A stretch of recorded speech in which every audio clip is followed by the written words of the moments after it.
ക്രിസ്തുവിൽ ഏറ്റവും സ്നേഹം നിറഞ്ഞവരെ, ഭൂമിയിൽ സ്വർഗം തീർക്കാനുള്ള വിളിയെപ്പറ്റിയാണ് നാം ഇന്ന് ധ്യാനിക്കുന്നത്. യേശുവിനെ കൊടുക്കാൻ വേണ്ടി ഫരിസേയർ ചോദിച്ച ചോദ്യമായിരുന്നു വിവാഹമോചനം അനുവദനീയമാണോ എന്നതെങ്കിലും സത്യത്തിൽ വിവാഹത്തെപ്പറ്റിയുള്ള ദൈവത്തിൻ്റെ യഥാർത്ഥ പദ്ധതി എന്തായിരുന്നുവെന്ന് നമുക്കറിയാനുള്ള മാർഗമായത് മാറുകയാണ്. മനുഷ്യനെ സൃഷ്ടിച്ചിട്ട് വളരെ നന്നായിരിക്കുന്നുവെന്ന് പറഞ്ഞ ദൈവം തൊട്ടടുത്ത നിമിഷം ഒരു കാര്യം നന്നല്ല എന്ന് പറയുന്നു. എന്താണ് നന്നല്ലാത്തത്? മനുഷ്യൻ ഏകനായിരിക്കുന്നത് നന്നല്ല എന്ന്. എന്തുകൊണ്ടാണ് ദൈവം അങ്ങനെ പറഞ്ഞത്? ദൈവത്തിന് അവനെ സൃഷ്ടിക്കുന്നതിന് മുമ്പ് ഈ അറിവില്ലാതിരുന്നത് കൊണ്ടാണോ? അല്ല. ജീവിതത്തെ പറ്റിയുള്ള ഒരടിസ്ഥാന സത്യം നമ്മെ പഠിപ്പിക്കാൻ വേണ്ടി ഭാവാത്മകമായി ഗ്രന്ഥകർത്താവ് എഴുതിയിരിക്കുകയാണിവിടെ. അതായത്, സ്നേഹിക്കാനും സ്നേഹിക്കപ്പെടാനും ഈ ലോകത്തിൽ ആരെങ്കിലും ഉണ്ട് എന്നതാണ് മനുഷ്യനെ ജീവിക്കാൻ പ്രേരിപ്പിക്കുന്നത് എന്ന അടിസ്ഥാന സത്യം. ഭൂമിയിൽ സർവാധിപത്യം, നല്ലൊരു ഭവനം, ഫലഭൂയിഷ്ഠമായ തോട്ടം, അങ്ങനെ എല്ലാ സുഖ സൗകര്യങ്ങളുമുണ്ടെങ്കിലും ആദത്തിന് സന്തോഷമില്ല. ഏകാന്തത അവനെ വേട്ടയാടി. എന്നാൽ ഹവ്വയെ കിട്ടിയപ്പോൾ എല്ലാം തികഞ്ഞൊരു ലോകത്ത് ഫലവത്തായ അധ്വാനത്തേക്കാൾ കൂടുതൽ, മനോഹരമായ ഒരു വീടിനേക്കാൾ കൂടുതൽ, സർവ്വ ആധിപത്യങ്ങളെയുംക്കാൾ കൂടുതൽ ജീവിതമുണ്ടെന്ന് ആദത്തിന് മനസ്സിലായി. അതെ, ജീവിതത്തിലെ ഏറ്റവും വലിയ സമ്പത്ത് സ്നേഹമാണ്. സ്നേഹിക്കുന്നതൊഴിച്ച് എന്തു കാര്യവും ഒരാളെ നിർബന്ധിച്ച് ചെയ്യിക്കാം. സ്നേഹിക്കാൻ നിർബന്ധിക്കപ്പെടുമ്പോൾ സ്നേഹത്തിൻ്റെ അർത്ഥം നഷ്ടപ്പെടുമെന്ന് മാത്രമല്ല, സ്നേഹിക്കുന്നവൻ്റെ ജീവിതവും പാഴാകും. സ്നേഹിക്കാൻ നിർബന്ധിക്കുന്നവനാണ് ഈ ലോകത്തിലെ ഏറ്റവും വലിയ വിഡ്ഢി എന്ന് യുവജന സഹോദരങ്ങളെ ഓർമ്മിപ്പിക്കാൻ ഞാൻ ആഗ്രഹിക്കുന്നു. ഇനി എന്തുകൊണ്ടായിരിക്കും ഇണയില്ലാത്തപ്പോൾ ഈ ഏകാന്തത എന്നത് ഏറെ പ്രസക്തമാണ്? ഒറ്റ വാക്കിൽ പറഞ്ഞാൽ, മനുഷ്യൻ ദൈവത്തിൻ്റെ ഛായയിൽ സൃഷ്ടിക്കപ്പെട്ടിരിക്കുന്നത് കൊണ്ടാണത്. കാരണം ദൈവം തൻ്റെ ആഴത്തിലുള്ള രഹസ്യത്തിൽ ഒരു ഏകാന്തതയല്ല, മറിച്ച് ഒരു കുടുംബമാണ്. അതാണ് ത്രിയേക ദൈവം. ദൈവത്തിൽ പിതൃത്വവും പുത്രത്വവും കുടുംബത്തിൻ്റെ സത്തയായ സ്നേഹം, അതായത് പരിശുദ്ധാത്മാവുമുണ്ട്. ഇവിടെ പിതാവ്, പുത്രൻ, പരിശുദ്ധാത്മാവ് എന്നിവ ലിംഗപദങ്ങളായിട്ടല്ല, മറിച്ച് ബന്ധത്തെ സൂചിപ്പിക്കുന്ന പദങ്ങളായിട്ടാണ് മനസ്സിലാക്കേണ്ടത്.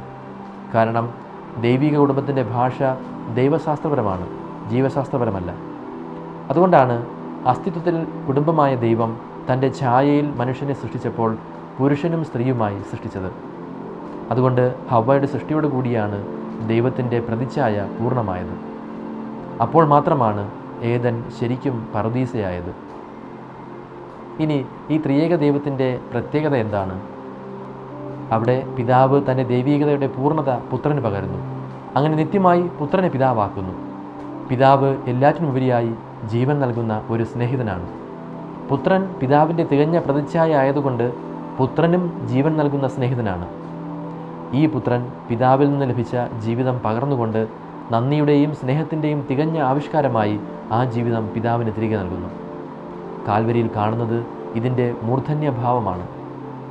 പുത്രൻ പിതാവിൽ നിന്ന് സ്വീകരിച്ചതും പിതാവിലേക്ക് മടങ്ങുന്നതുമായ ആ ജീവിതവും സ്നേഹവുമാണ് പരിശുദ്ധാത്മാവ്. ചുരുക്കത്തിൽ, പിതാവും പുത്രനും ജീവൻ നൽകി പരസ്പരം സ്നേഹിക്കുന്നു. അവർക്കിടയിലുള്ള സ്നേഹമാണ് പരിശുദ്ധാത്മാവ്.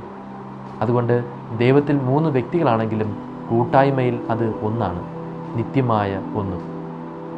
അതുകൊണ്ട് ദൈവത്തിൻ്റെ ഛായയിൽ പുരുഷനും സ്ത്രീയുമായി സൃഷ്ടിച്ചു എന്ന് പറയുമ്പോൾ നിസ്വാർത്ഥമായ സ്നേഹത്തിൽ ദൈവത്തെപ്പോലെ കൂട്ടായ്മയിൽ ഒന്നാകാൻ സൃഷ്ടിച്ചു എന്നാണ്. ദൈവം നിത്യമായ ഒന്നായതുകൊണ്ട് തന്നെ ഈ സ്ത്രീ പുരുഷ ബന്ധവും നിത്യമായ ഒന്നാണ്. അതുകൊണ്ടാണ് പുരുഷൻ മാതാപിതാക്കളെ വിട്ട് ഭാര്യയോട് ചേരും, അവർ ഒരു ശരീരമായി തീരുമെന്ന് പറയുന്നതും ഒരിക്കലും വേർപെടുത്താനാകാത്തതും. കുടുംബം ഏകനും നിത്യനും വിശ്വസ്തനുമായ ദൈവത്തിൻ്റെ പ്രതിച്ഛായ ആയതുകൊണ്ട് ഭാര്യ ഭർത്താക്കന്മാർ തമ്മിലുള്ള കുടുംബ ബന്ധം നിത്യസ്നേഹത്താൽ ശാശ്വതവും വേർപെടുത്താനാകാത്തതുമാകുന്നുവെന്ന് മാത്രമല്ല, ദൈവം ഫലവത്തായതും ഉദാരമനസ്കനുമായിരിക്കുന്നത് പോലെ തന്നെ വിവാഹിതരായ ദമ്പതികൾ ദൈവപിതാവിൻ്റെ സൃഷ്ടികർമ്മത്തോട് സഹകരിക്കുകയും തങ്ങളുടെ സ്വാർത്ഥ താല്പര്യങ്ങൾക്ക് ഇടം നൽകാതിരിക്കുകയും ചെയ്യേണ്ടിയിരിക്കുന്നു. അതുകൊണ്ടാണ് പ്രകൃതി നിയമത്തിനും സ്ത്രീത്വവുമായി നാം പങ്കുവയ്ക്കുന്ന ആത്മീയ ജീവിതത്തിനും വിരുദ്ധമായ എല്ലാ പ്രവൃത്തികളും, ഗർഭഛിദ്രം, ഗർഭനിരോധനം, സ്വർഗരതി, വ്യഭിചാരം എന്നിവയെല്ലാം ഒഴിവാക്കേണ്ടതും അവ പാപമാകുന്നതും. അതിനാൽ വിവാഹത്തിൻ്റെ അടിത്തറ നിസ്വാർത്ഥ സ്നേഹമാണ്. അതിന് മനോഹരമായ ഉദാഹരണം ബൈബിളിലെ തോബിത്തിൻ്റെ ജീവിതമാണ്. സാറയെ സ്വീകരിച്ചുകൊണ്ട് അവൻ്റെ പ്രാർത്ഥന ഇപ്രകാരമായിരുന്നു: കർത്താവേ, ഞാൻ ഇവളെ സ്വീകരിക്കുന്നത് ജഡികമായ അഭിലാഷത്താലല്ല, നിഷ്കളങ്കമായ പ്രേമത്താലാണ്. നമ്മുടെ വിവാഹങ്ങളും ഈ രീതിയിലേക്കാണ് ഉയരേണ്ടത്. ഒരുവളെ സ്വീകരിക്കുന്നത് സമ്പത്ത് നോക്കിയായിരിക്കരുത്, സ്ത്രീധനത്തിനു വേണ്ടിയാകരുത്, സ്വർണത്തിൻ്റെ തൂക്കം നോക്കിയാകരുത്. വിലപേശലുകൾക്കുമപ്പുറം നിഷ്കളങ്കമായ സ്നേഹം കൊണ്ടായിരിക്കണം. ആ സ്നേഹത്തിന് മാത്രമേ തുല്യത നൽകാൻ സാധിക്കുകയുള്ളൂ. അവിടെ പിന്നെ കീഴടക്കലുകളില്ല, കീഴ്പ്പെടലുകൾ മാത്രമേ ഉണ്ടാകൂ. നീ ചെയ്യേണ്ടത്, ഞാൻ ചെയ്യേണ്ടത് എന്ന വേർതിരിവുകൾക്കുമപ്പുറം നമ്മൾ ചെയ്യേണ്ടത് മാത്രമേ ഉണ്ടാകൂ. ഒന്ന് നോക്കിയാൽ കുടുംബങ്ങളിലെ എല്ലാ പ്രശ്നങ്ങളുടെയും കാരണം ഈ സ്നേഹത്തിലെ ഏറ്റക്കുറച്ചിലുകളാണ്. അതുകൊണ്ട് കുടുംബജീവിതത്തിൽ നമ്മുടെ ഉള്ളിൽ കയറുന്ന ദേഷ്യം പ്രകടിപ്പിക്കാനുള്ള ആഗ്രഹം നാം നിഷേധിക്കണം. നമ്മുടെ സഹോദരങ്ങളോടോ, കുട്ടികളോടോ, ഇണയോടോ, മാതാപിതാക്കളോടോ പരിഹാസത്തോടെയോ പരുഷമായോ പ്രതികരിക്കുന്നതിൻ്റെ സന്തോഷം നമ്മൾ സ്വയം നിഷേധിക്കണം. എന്ന് പറയുമ്പോൾ കുടുംബാംഗങ്ങളിൽ അനാരോഗ്യകരമായോ അധാർമികമായോ ഉള്ള പെരുമാറ്റമുണ്ടെങ്കിൽ അത് ഉൾക്കൊള്ളണം എന്നല്ല ഇതിനർത്ഥം. ഗാർഹിക സമാധാനത്തിന് ഒരിക്കലും പാപത്തിൻ്റെ സഹിഷ്ണുത ആവശ്യമില്ല. നേരെ മറിച്ച് ചുമതലയുള്ളവർ ഉപദേശിക്കാനും തിരുത്താനും ശിക്ഷിക്കാനും അവസരം കണ്ടെത്തണം. പക്ഷേ തിരുത്തലുകൾ എപ്പോഴും സ്നേഹത്തോടെ മറ്റുള്ളവരുടെ നന്മയ്ക്കായി ചെയ്യണം. ഒരിക്കലും നമ്മുടെ സ്വന്തം ശക്തി, ആഗ്രഹങ്ങൾ, പ്രതികാരം, അധികാരം എന്നിവയെ തൃപ്തിപ്പെടുത്തുന്നതിനായിരിക്കരുത്. പൗലോസ് അപ്പോസ്തലൻ ഓർമ്മപ്പെടുത്തുന്നത് പോലെ, നിങ്ങൾ ഒരേ കാര്യങ്ങൾ ചിന്തിച്ചുകൊണ്ട് ഒരേ സ്നേഹത്തിൽ വർത്തിച്ച് ഒരേ ആത്മാവും ഒരേ അഭിപ്രായവുമുള്ളവരായി സന്തോഷം പൂർണ്ണമാക്കുവിൻ. മാത്സര്യമോ വ്യർത്ഥ അഭിമാനമോ മൂലം നിങ്ങൾ ഒന്നും ചെയ്യരുത്. മറിച്ച് ഓരോരുത്തരും താഴ്മയോടെ മറ്റുള്ളവരെ തങ്ങളെക്കാൾ ശ്രേഷ്ഠരായി കരുതണം. ഓരോരുത്തരും സ്വന്തം താല്പര്യം മാത്രം നോക്കിയാൽ പോരാ, മറിച്ച് മറ്റുള്ളവരുടെ താല്പര്യവും പരിഗണിക്കണം. യേശുക്രിസ്തുവിനുണ്ടായിരുന്ന ഈ മനോഭാവം നിങ്ങളിലും ഉണ്ടാകട്ടെ. ഈ രീതിയിൽ ജീവിക്കുമ്പോൾ നാം ദൈവത്തിൻ്റെ ആന്തരിക ജീവിതം അനുകരിക്കുകയും നമ്മുടെ വീടുകൾ സ്വർഗതുല്യമായും മാറുന്നു.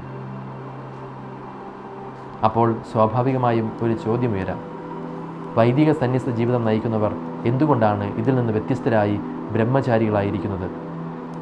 അതിനുള്ള ഉത്തരം, അവർ ഭൂമിയിൽ സ്വർഗരാജ്യത്തിന് സാക്ഷ്യം നൽകുന്നവർ ആയതുകൊണ്ടാണ്. സ്വർഗരാജ്യത്തെ പ്രത്യേകത എന്താണ്? പുനരുത്ഥാനത്തിൽ അവർ വിവാഹം ചെയ്യുകയോ ചെയ്തു കൊടുക്കുകയോ ഇല്ല. പിന്നെയോ അവർ സ്വർഗദൂതന്മാരെ പോലെ ആയിരിക്കും.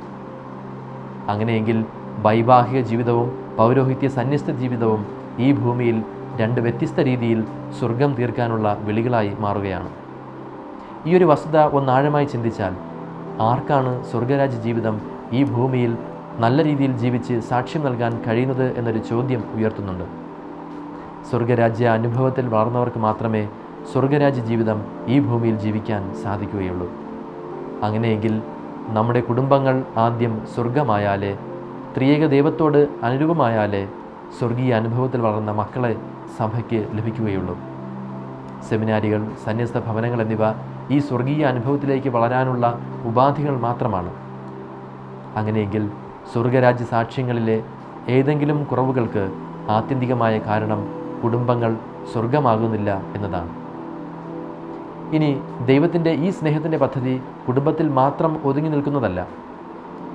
ആദം ഹവ്വ ദമ്പതികളുടെ വിവാഹത്തിലൂടെ സമാരംഭിച്ച ബൈബിൾ അവസാനിക്കുന്നത് കുഞ്ഞാടിൻ്റെ വിവാഹത്തോടു കൂടിയാണ്. കുഞ്ഞാട് ക്രിസ്തുവും മണവാട്ടി തിരുസഭയുമാണ്. വിവാഹം പഴയ ഉടമ്പടിയിൽ ഒരു സ്വാഭാവിക സംഭവമായും ഒരു ഉടമ്പടിയായും നിലനിന്നിരുന്നുവെങ്കിൽ ക്രിസ്തു തൻ്റെ വധുവായ സഭയോടൊപ്പം ഒരു ശരീരമായി തീർന്നപ്പോൾ അത് കൃപയുടെ കൂദാശയായി മാറി. അവൻ സ്വന്തം മാംസത്തിലും രക്തത്തിലും ഒരു പുതിയ കുടുംബക്രമം സ്ഥാപിക്കുകയും സഭയെ തൻ്റെ ശരീരം കൊണ്ട് ഒന്നാക്കുകയും ചെയ്തു. ഇപ്പോൾ ഭാര്യ ഭർത്താക്കന്മാർ തമ്മിലുള്ള ഏക ശരീര ഐക്യം ആദ്യ സൃഷ്ടി ഉടമ്പടിയേക്കാൾ കൂടുതൽ പ്രതീകാത്മകമാകുന്നു. അതുകൊണ്ട് ക്രൈസ്തവ ജീവിതം ഒരു കുടുംബത്തിലുള്ള ജീവിതമാണ്.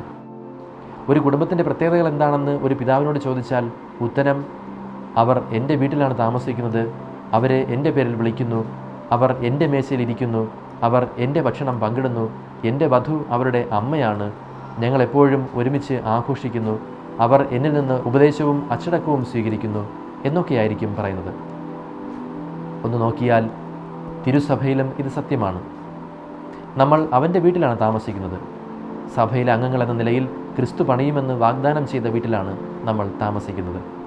അവൻ്റെ പേരിലാണ് നമ്മൾ വിളിക്കപ്പെടുന്നത്. ജ്ഞാനസ്നാനത്തിൽ പിതാവിൻ്റെയും പുത്രൻ്റെയും പരിശുദ്ധാത്മാവിൻ്റെയും നാമത്തിലുള്ള ജീവിതത്തിനായി നമ്മെ അടയാളപ്പെടുത്തിയിരിക്കുന്നു. നമ്മൾ അവൻ്റെ മേശയിലിരിക്കുന്നു. ദിവ്യബലിയിൽ ദൈവമക്കളെന്ന നിലയിൽ നാം കർത്താവിൻ്റെ മേശയിൽ പങ്കുചേരുന്നു. അവൻ്റെ മാംസത്തിലും രക്തത്തിലും നമ്മൾ പങ്കുചേരുന്നു. വിശുദ്ധ കുർബാനയിൽ നമ്മൾ ക്രിസ്തുവിൻ്റെ മാംസത്തിലും രക്തത്തിലും പങ്കുചേരാൻ വരുന്നു. അവൻ്റെ വധു നമ്മുടെ അമ്മയാണ്. സഭ ക്രിസ്തുവിൻ്റെ വധുവും നമ്മുടെ അമ്മയുമാണ്. നമ്മൾ ഒരു കുടുംബമായി ആഘോഷിക്കുന്നു. ദൈവമക്കളെന്ന നിലയിൽ നമ്മുടെ പിതാവിനെയും മാതാവിനെയും നമ്മുടെ ആത്മീയ സഹോദരീ സഹോദരന്മാരായ വിശുദ്ധന്മാരുടെ വിശുദ്ധ ജീവിതത്തെ ബഹുമാനിക്കാനും അവരുടെ സ്വർഗപ്രവേശത്തിൻ്റെ ഓർമ്മ ആചരിക്കാനും നമ്മൾ വ്യത്യസ്ത തിരുനാൾ ദിനങ്ങൾ ആഘോഷിക്കാൻ ദിവ്യകാരുണ്യ വിരുന്നിൽ ഒത്തുകൂടുന്നു. അവനിൽ നിന്ന് നമുക്ക് ഉപദേശവും ശിക്ഷണവും ലഭിക്കുന്നു. തിരുവെഴുത്ത്, പാരമ്പര്യം, സഭയുടെ അധ്യാപന അധികാരം എന്നിവയിലൂടെ നമുക്ക് ദൈവത്തിൻ്റെ വെളിപാടിൽ നിന്ന് മാർഗനിർദ്ദേശങ്ങൾ ലഭിക്കുന്നു. ഞങ്ങൾ പ്രായശ്ചിത്തം സ്വീകരിക്കുകയും കൂദാശകളിലൂടെ അനുരഞ്ജനം തേടുകയും ചെയ്യുന്നു. ക്രിസ്തുവിൻ്റെ നാമത്തിൽ നമ്മെ ഉപദേശിക്കാൻ പാപ്പ മുതൽ ഞങ്ങളുടെ വ്യക്തിപരമായ കുമ്പസാരം കേൾക്കുന്ന വൈദികർ വരെ നമ്മെ സഹായിക്കുന്നു. അതേ പ്രിയപ്പെട്ടവരെ, നാം ദൈവത്തിൻ്റെ കുടുംബത്തിലാണ്. അതുകൊണ്ട് ദൈവത്തിൻ്റെ മക്കളായി ക്രിസ്തുവിൻ്റെ വഴികളോടും സഭയുടെ പഠിപ്പിക്കലുകളോടുമുള്ള നമ്മുടെ സ്നേഹത്തിലും ഭക്തിയിലും കൂടുതൽ വിശ്വസ്തരായി വളരുക, ഈ ഭൂമിയിൽ സ്വർഗം തീർക്കുക എന്നതാണ് നമുക്കുള്ള വെല്ലുവിളി. അതിനുള്ള കൃപയ്ക്കായി നമുക്ക് പ്രാർത്ഥിക്കാം. സർവശക്തനായ ദൈവം, പിതാവും പുത്രനും പരിശുദ്ധാത്മാവും നമ്മെ അനുഗ്രഹിക്കുമാറാകട്ടെ. ആമേൻ.